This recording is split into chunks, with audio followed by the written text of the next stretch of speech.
The film opens with a haunting image, a little girl covered in blood lying on the ground. Blood is steadily flowing from her nose, but then strangely the same blood begins to flow backwards, back into her nostrils, and that's where the story instantly rewinds, shifting straight into the past, so we can understand exactly what happened to that child. Thousands of years ago, in a world beneath the earth, a sweet princess lived happily with her family in that underground kingdom. One day, she learned about the world above the ground, a place where there was sunlight and fresh air, where the blue sky changed colors throughout the day and night. Her heart filled with an overwhelming desire to see all of those things. But she was never allowed to go up. When her longing crossed every limit, she decided she would go up without telling anyone. Eventually, she deceived all her guards and reached the staircase that led to the surface. The moment she came close to the ground, the bright light of the sun hit her eyes directly. That little girl couldn't bear that light and her eyes went blind. Still, she kept going up. Because she had come to the upper world, she fell sick very quickly and died right there. No one even came to take her body, and her entire body rotted away in that place. Her father, the king of the underworld, knew that his daughter was dead, but even then he kept holding on to the hope that one day or another, his daughter would definitely return to him, even if it meant she came back in someone else's form. He would wait for her until his very last breath. And just like that, watching all of this, centuries passed by, and we are taken to the year 1944, where we see a girl named Ofelia, who is traveling with her mother to her stepfather's house. Because her mother was pregnant, her health had become extremely bad and they had to stop on the way. While walking, Ophelia's foot hit a stone that had a strange eye carved onto it. Ophelia noticed that in the distance, a strange statue had been carved out of stone, and one of its eyes was missing, meaning that this large stone was actually the eye-shaped piece of that statue. As soon as she went and fit that missing eye back into the statue, a strange insect crawled out from inside its mouth and came outside, and Ofelia thought of it as a fairy, though it was actually a glass bug. Before she could take any time to think, Ophelia's mother called out to her and everyone left from there. But the strange thing was that the very same insect that had just come out of the statue started following Ofelia. As soon as they reached home, Ofelia noticed that the insect was already present there. She went closer to look at it, but the insect flew and started leading her towards a strange place. That path looked like a ruin. Ofelia tried to spot the insect there, but now it had disappeared, and before she could go any further down that path, a girl named Mercedes came and stopped her from going ahead. Mercedes stopped her and explained that this whole place was a labyrinth, and no one knew how many centuries it had been there. Anyone who ever entered it never came back, and Ofelia should absolutely not go inside. As these people started walking back towards their house, we saw that the insect was still keeping an eye on them. At home, we are shown Ophelia's stepfather, Captain, a very cruel man. At this time, Spain was going through a civil war, and the captain wanted to kill and wipe out all the guerrilla groups, who were actually just ordinary citizens who had become rebels to fight for their rights. In his obsession to kill the rebel guerrilla groups, he often ended up killing ordinary townspeople as well, no matter how much they begged for their lives and insisted that they were not rebels. Even if the truth came out that they were innocent, the captain still didn't care about it. Here we learn that the captain didn't like Ofelia either, and he didn't take much care of Ophelia's mother either, even though she was pregnant at that time. Despite all of this, he threatened Ophelia's mother, saying that if their son was not born, he would not let her stay in the house. Right here, we also get a twist. Mercedes, who was a maid, was actually the sister of the leader of the guerrilla group, and she was working there so that she could keep passing all the information from inside to the guerrilla group. Even their doctor was working with the guerrilla group as well. Now at night, we are shown that when Ofelia was getting ready to sleep next to her mother, she noticed that the same insect which kept trying to come near her was right there in her room. She looked at it carefully and tried to understand who it really was. She was so lost in fairy tales that everything seemed like a fairy to her. She opened her fairy tale book and asked the insect, "Are you a fairy?" As soon as the insect looked at the picture, it turned into a fairy and signaled for Ofelia to follow. Ofelia started following it, and that fairy brought her into the labyrinth. There, she saw the staircase that went down, the same one we had seen the princess coming up from at the start of the story.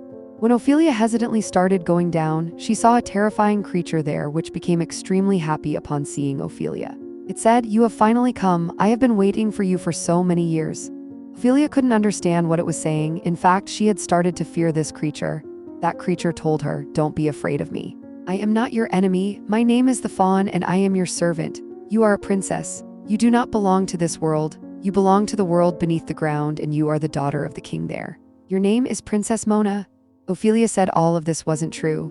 The Faun said, "If you don't believe my words, go home and look at your shoulder. You will find a moon mark there and that will prove that you are indeed Princess Moanna. Your father opened many doors to bring you back to our world. and now only one door is left, which will open only after you solve some riddles, and you also have to prove that the goodness inside you has not been destroyed despite coming into this world. When you complete all these tasks and solve the riddles, the path to that world will open, and that door will open only when you prove that your goodness hasn't ended after coming to this world. And along with that, you also have to solve 3 riddles. After doing all of this, you will be able to return to your world. Saying this, the faun gave her a book that was completely empty. The faun told her, "Open this book only when you are completely alone." Now the little fairy showed her the way back home and brought her there, and as soon as she got home, Ofelia looked at her shoulder and there really was a moon mark. That meant the faun was telling the truth. Now when Ofelia opened that empty book, as soon as she touched it, words started appearing in it. From those words, she learned that her first task was to go some distance away from the house. There was a huge fig tree, and inside its roots was a giant toad. Around the toad were 3 golden-colored balls, and she had to put them inside the toad's stomach. After that, a golden key would come out from the toad's stomach, which she had to obtain, and that was her first task. As soon as she completed the first task, the magical tree would become green and fresh again, which was drying up because of the toad.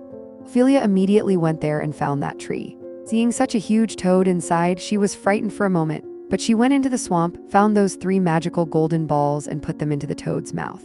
After putting all 3 inside, the toad suddenly vomited a massive amount, and from that vomit, she found the golden key. This way, her first task was completed and she returned home happily. When she was bathing, the insect came to her again, and Ofelia excitedly said, "Take me back to the labyrinth." Going into the labyrinth, she showed the key to the faun. The faun then told her, "You must keep this key with yourself," and along with that, he gave her a magical chalk, saying, "This will also be useful for you." Taking all these things, she returned home and immediately opened the book.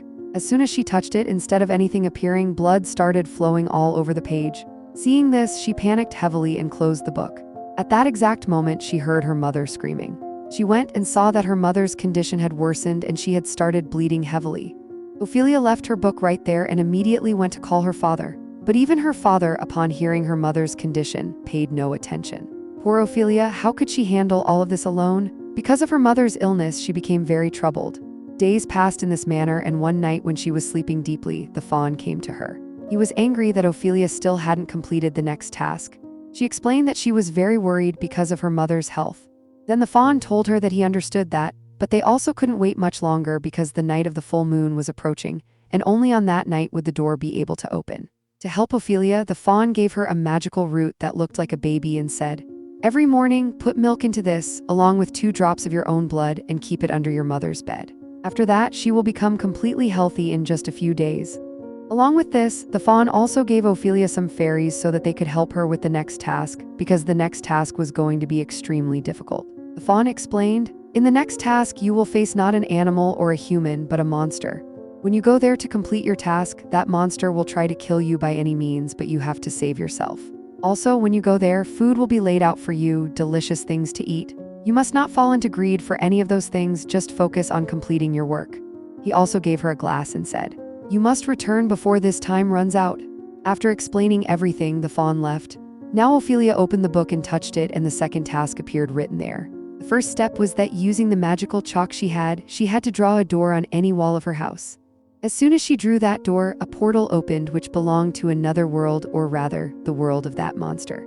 When Ofelia entered that world, she saw a huge dining table, and behind it sat a monster whose mouth was covered with skin, 2 holes in place of a nose, and a cut in place of a mouth, while his eyes were not visible. They were actually lying on a plate below. The monster was busy sleeping at that time. Ofelia picked up his eyes and started looking at them. All of this had become very creepy. Ofelia was just checking all these things when the fairies present there told her, "You shouldn't be looking at all this, you have to complete your task." They led her towards 3 small doors and explained, "Insert your toad key into one of these doors." As soon as Ofelia opened that small door with her key, she found a dagger inside, a golden dagger. She was just about to leave with these things when she saw the food lying on the table and greed arose inside her.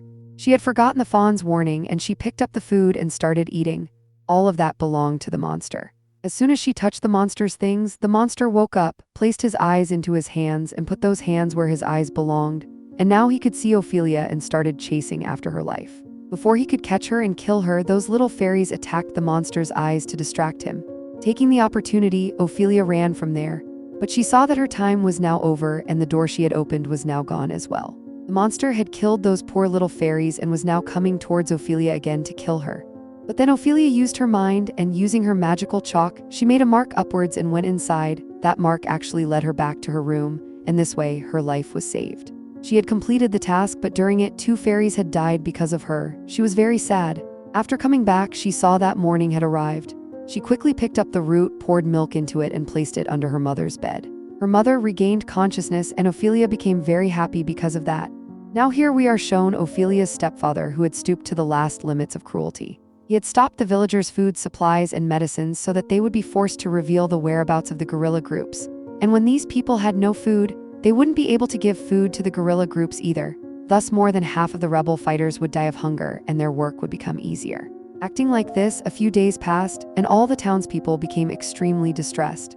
In the meantime, the guerrilla groups played a very dirty trick. They bombed and destroyed a goods train coming there, and now the captain was not going to let what the rebels had done go unpunished. At that time, when they returned to their base, they got another shock. The rebels had stolen all their supplies from the warehouse.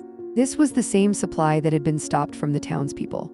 Knowing this, the captain's anger crossed all limits, and when he saw that the lock on the place hadn't been broken but had been opened with a key, he understood that someone from his own company or some girl was connected to the rebels. He remembered that the only person who had the key to that place was Mercedes, so this work was none other than Mercedes. He knew that the guerrilla group wouldn't have been able to take his goods very far. So he took his soldiers into the forest, and these people got quite close to the guerrilla groups. They started firing to kill the guerrillas, and in return, the guerrillas started firing at them too. In that battle, many soldiers were killed and many rebels were killed. Only one was left, and he fell into the captain's hands. The captain brought him home and tortured him to find out about the other rebel groups. But he was also firm on his word and didn't reveal anything.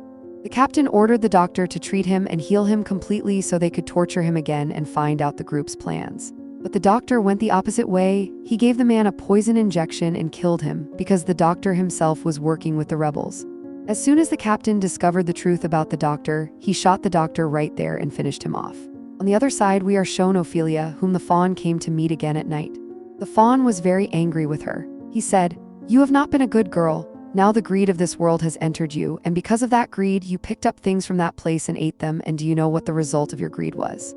Those poor fairies died, and now I cannot give you the third task because I don't want you to come to our world. Our world has no need for such a merciless and greedy princess." Here we see that as Ophelia's mother's health was improving, the captain's behavior towards her was becoming even worse. The captain even started to suspect Ophelia's mother as a rebel.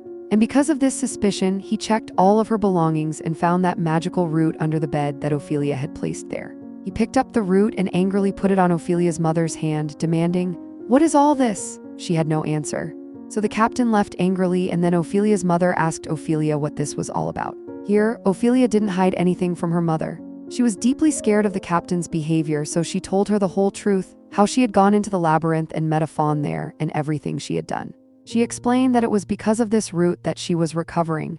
But Ophelia's mother didn't believe any of these things. Instead, she got angry at Ofelia and said, "Please come out of these fairy tales and books.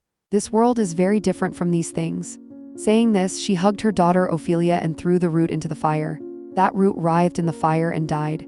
As soon as the root died, Ophelia's mother's health started deteriorating continuously. She gave birth to a son, and after that, she died. At her mother's funeral, Ofelia was extremely sad. She didn't want to do anything now. She went and lay down in her room. Meanwhile, we are shown that the captain caught Mercedes and started interrogating her in a very ruthless manner. Mercedes understood that he had already suspected her and would soon catch her and kill her. So she started planning to flee that very night, and while leaving, she planned to take Ofelia with her, because she knew that if Ofelia stayed there, the captain would treat her very badly. The two of them were just about to escape when, in the forest, the captain and his men caught them. Because Ofelia was with her, the captain thought that Ofelia was also a part of their group and that she was also a rebel. So he treated Ofelia extremely badly and locked her in a room. After that, he went to Mercedes and wanted to torture her, but before that, Mercedes had already freed her hands and attacked the captain, managing to escape. After that, Mercedes tried to run away again, but this time the soldiers caught her, and this time they killed her. But just in time, all the rebels emerged from the forest, attacked all the soldiers, slaughtered them, took control of all their horses, and this way Mercedes was also saved. Right here, Ofelia had become extremely distressed because it wasn't easy to get out of the place she was trapped in. Now even her mother was no longer there to hear her sorrows. Seeing her in such a state, the faun became very sad and came to her once more, hugged her, and said, "Seeing your sorrow, I have also melted. That is why I will give you one more chance. Before tonight ends, you must bring your brother to the labyrinth. And if you don't complete this third task before the night ends, you will never be able to go to your world. Ofelia said, "This room is locked from all sides. How will I reach my brother from this room?" Then the faun gave her a magical chalk through which she could go anywhere she wished. Drawing a door there, she thought that she was going to her brother's room, and she truly reached that room. Here, when Ofelia was fleeing with her brother, the captain saw her. He was quite wounded at that time as well. He followed her, and when he came outside, he realized that the guerrilla group had attacked them. Still, he didn't go towards the battle. Instead, to save his son, he kept following Ofelia towards the labyrinth. Ofelia reached a strange wall, and as soon as she went there, the wall opened, forming a doorway. Ofelia went inside that wall, and further ahead, she found the faun. When the captain reached that wall, he became confused because there was no path ahead, and now Ofelia was nowhere to be seen. Here, the faun told Ofelia, "You must wound your brother and drop 2 drops of his blood on this floor, and then the door to your world will open." Hearing this, Ofelia was frightened and said, "Even if I have to stay in this world forever, I will not hurt my brother. I will not give him pain." Here, the faun insisted, "You must do it." But Ofelia absolutely did not want to do it, and she refused. Right at that moment, the captain arrived there, and upon his arrival, we learn that the captain cannot see the faun, only Ofelia could. He took his son from Ofelia and then shot her, walking out from there. Poor Ofelia fell right there. When the captain came out from the shrub-covered door, he saw that all the rebels were standing there surrounding him. Now Mercedes came forward, took his son from his hands, and after that the rebels shot him and killed him. Meanwhile, the scene shifts back to Ofelia, who is now lying fallen and blood was flowing from her nose. This is the same scene we saw at the beginning of the story. She was completely dying, and at this time she heard a strange voice coming towards her, a voice she could somewhat recognize. That voice was telling her, "Get up, my daughter, you have returned to your world." When Ofelia opened her eyes, she saw that she was standing inside a magnificent, beautiful palace. This was actually the world beneath the ground. Finally, she had returned to her own world. She was surprised. How had she come to this world without completing the third task? Then her father, the king, told her, "The third task was actually your test. We wanted to check whether the cruelty of that world had entered your heart. That is why we gave you the task of wounding your brother. But you chose to give your own life rather than harm your brother. This proved that you were merciful, and this way your task was completed, and you could come back to your world. If you had listened to the faun at that time and hurt your brother, you would never have been able to come to this world." Because Ofelia had returned to this world, celebrations started there, and all of Ophelia's memories came back to her. Meanwhile, in the real world, Ophelia's dead body was lying there. Mercedes sat next to her body, deeply sad because she had come to love Ofelia like her own sister. She was very heartbroken at her death, but she didn't know that Ofelia wasn't really dead. She had simply gone to her own world. And this is how the entire story ends right here. Pan's Labyrinth was a very amazing and imagination movie. It is 100% recommended. And don't forget to subscribe and like down below.